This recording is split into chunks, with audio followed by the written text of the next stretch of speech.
Originally, I wanted to make a short about McLaren and their poor call that cost them the Qatar Grand Prix, but if you're watching me, you've probably already seen 5 other videos telling you the same thing.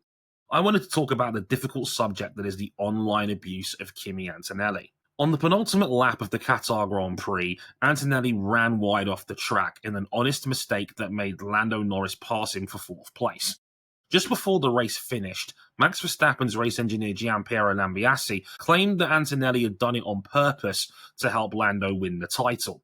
Helmut Marko made the same implication in the immediate aftermath of the race. Kimi Antonelli blacked out his Instagram profile picture overnight, and Mercedes have claimed to have received over 1,400 hateful messages on both Kimi's and their own accounts since the end of the race, including homophobic slurs and death threats. Red Bull put out a statement today that reads, comments made before the end and immediately after the Qatar Grand Prix suggesting that Mercedes driver Kimi Antonelli had deliberately allowed Lando Norris to overtake him are clearly incorrect. We sincerely regret that this has led to Kimi receiving online abuse. I need to point out that GP and Marco have since apologised for their remarks, GP to Toto Wolff and Marco to F1 Insider, but it's a horrific and needless sequence of events that a lot of people need to take more accountability for. Red Bull's statement is shit. Sorry is not mentioned once within it, and there's no acknowledgement of the people involved who made the comments they made.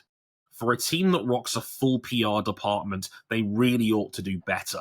GP would later admit to Wolff that he'd never seen the full incident, yet he felt the need to make that comment. I get the heat of the moment argument, but I absolutely acknowledge that the TV direction threw him under the bus for broadcasting that message, but not replaying the incident until after the race was over. At that point, the horse had already bolted. TV direction hasn't been great in 2025, and this was another example of it causing problems that it didn't need to create.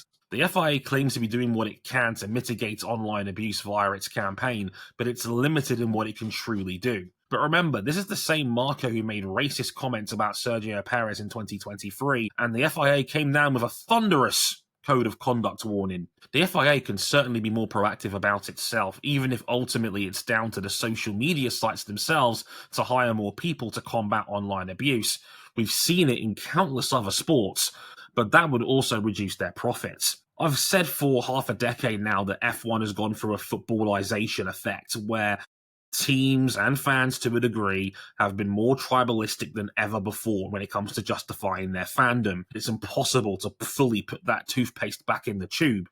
But the key players involved in this sport absolutely need to do better, or we're going to be repeating this dangerous cycle for years to come.